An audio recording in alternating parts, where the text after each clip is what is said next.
you guys ever wondered what a Norway prison looks like? So today, guys, we're going to be reacting to how Norway's prisons are different from America's prisons. Yeah. Let's get into the video.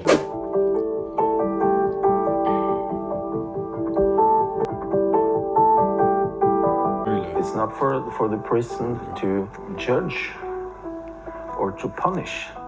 We have to interact and be human. I think it's as simple as that. Not gonna lie, I'm starting to feel like, yeah, I can't lie. If I went Norway now, after bro just said that, if I went Norway prison, I'll be so bad. I don't think that's right. This is the 4 key elements that I would like you to remember. The principle of normality, the focus that we have in Norway on humanity inside prisons, what we call dynamic security, and the emphasis that we put on reintegration into society. How do you reintegrate them?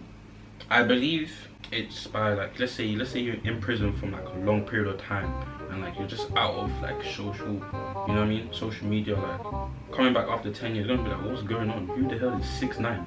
Like, you know what I mean? Like you're gonna be like, what the fuck is going on? So I feel like it's just to keep you, you know, on track of what's actually going on the outside world. I think it meant like they showed the shopping trolley, reintegrate society, you know, shopping. You know? I think we're both confused on what they meant. I can't. I know what they meant. He started talking about 6'9". The goal of the trip is for inspiration to go bold back in the United States. Look at this. This is like Unicorn. In here you have my cell. So I have DVD and movies from there. Here we have a real toilet with a shower and everything. You know, you can see everybody have their key, so they can open or close the doors whenever they want. Even though it's nice here, it's still not a summer camp. But I would like you to, you know, look beyond the facilities. It's not the most gang important shit. thing. Hey, I can say gang shit on the side.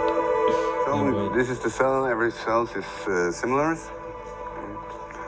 And here we have the kitchen. You don't get kitchens in prison.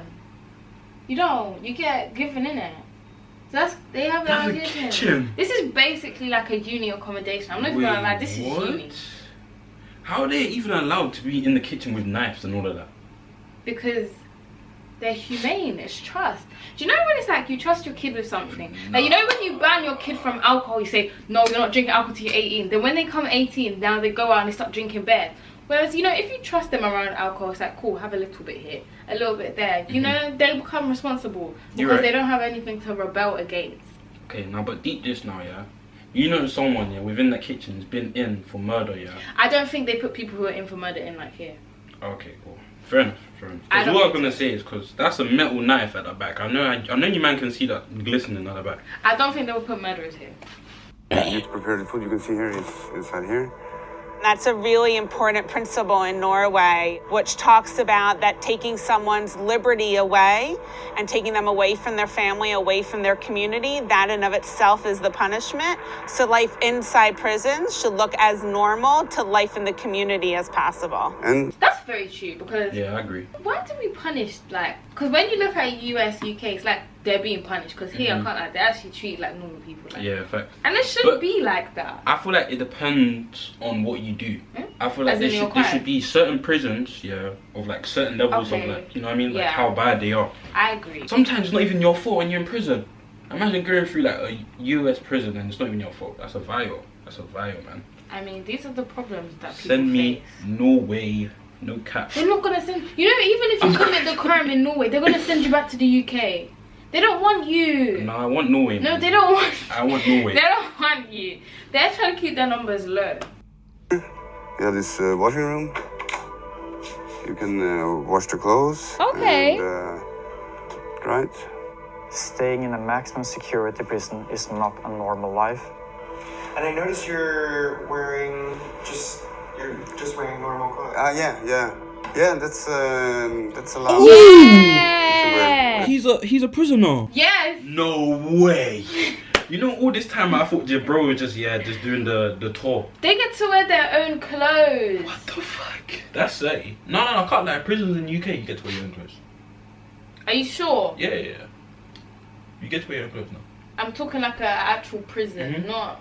I'm pretty sure you get to wear your own clothes. in Okay, prison. he's not sure. I am sure. I am not sure. sure. Alright, cool. I'm 80% sure. But that's also an ambition, to reduce the feeling of being in a prison as much as possible. How you can normalize the correctional setting for individuals to transition out. Bigger challenge in our system, the commissary, the stores, where an individual actually gets to go to a real store and pick out commissary items. I think that's a good adds to the normalization. Every inmate has a primary contact officer, and every officer had to have 2 or 3 inmates that he is the contact officer for. That was the ambition, from guard to also be a social worker.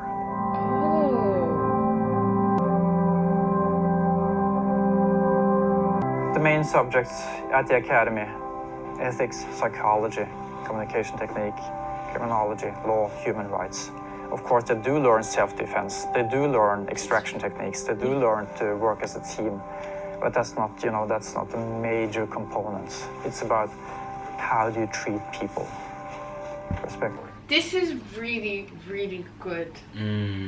How do you treat people respectfully? To instill that in a society, I think that, This is why Norway is the creme de la creme. It's good, but now it's only good if the people in the prison are actually taking in that information. No, this is how they train the guard. Oh, sir. So the guards know how to, treat these people right. They know human rights, Oh, okay. Yeah. Okay. That's actually good. My family always think that I just play games, because that's why I like very much to play games. So I often play cards and stuff with inmates.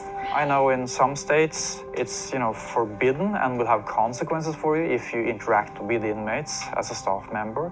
Quite the opposite here. We expect and demand an interaction between staff and inmates. It's kind of friendship with someone, and to see the progress and see the changes, that's the best with the job. The contact officer is, for example, sitting down with you and making you a future plan. So what for steps by steps to become a free man from day one. Yeah. So the officers need to know everything about the system and give advice to the inmates about the future. What steps should they take?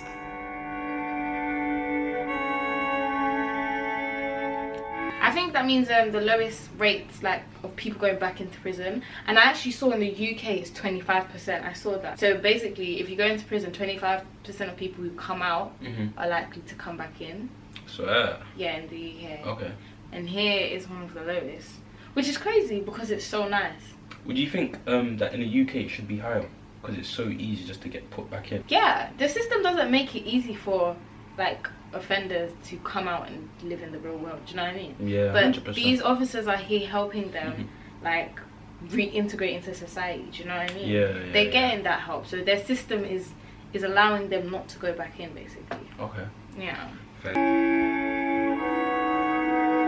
Photos of my daughter, big love of my life. I've been here for 1.5 years, but I was transferred from prison in Brazil. You can compare that to come from hell to heaven. So it's a big difference. The guards, first of all, in Brazil, the guards are Brazil! more you feel bad and weakness, the more they feel good. Here you have the guards, they was very kind to me when I came. They are still very kind. We can speak, they treat me as a human being. In Brazil, you get treated like an animal. I've got a question. So what strategy do you think is better? To be treated like an animal in prison or to be treated like a human? The world has to start again in order for you to treat you like a human. Okay. I think, I'm not gonna lie, overall, I think all prisoners should be treated like they're a prisoner, I'm not gonna lie, because I didn't expect you to say that.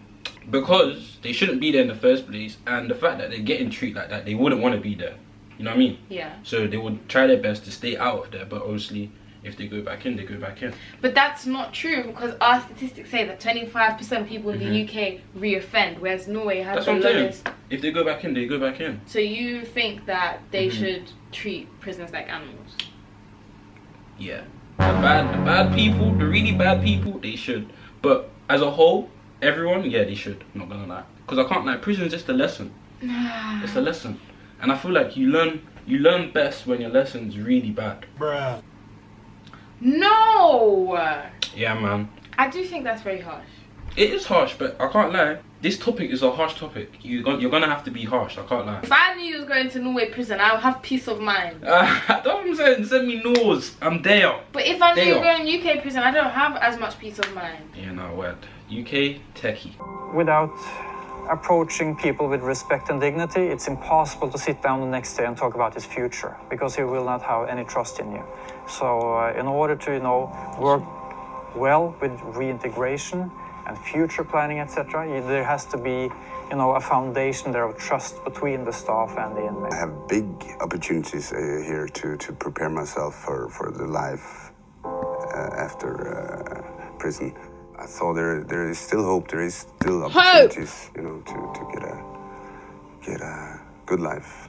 He created hope for him in prison. Mm-hmm. And I feel like in the UK, they don't care. His mind has said there's hope. He has a vision. Okay. I'm getting out. So, yeah. What do you guys think is better? To treat humans in prison like they're animals, or to treat them like they are, human beings? What do you think? Because I don't know. I say my answer for that is definitely treat them in a way that they should be treated for the crime that they committed. That's is judging. what I'm saying. And who are we to judge? That ain't judging. That is. I don't believe that's judging. Because if you look at religion, all sins are equal. There's not one that is not badder than the other. Obviously, I get that, rape, murder, they're really bad. Mm-hmm. But who are we to judge? Okay, cool. So you feel like people who commit wrong shouldn't be punished? The punishment is them being away from the family, like they said here in Norway. That's not enough. That's not enough, man. Guys, that's the end of the video. I hope you guys enjoyed that one. We found it very interesting. Drop down what you thought down below in the comments. Get our TikTok at TeeandZara. Make sure you guys like, comment and subscribe. We out. Peace.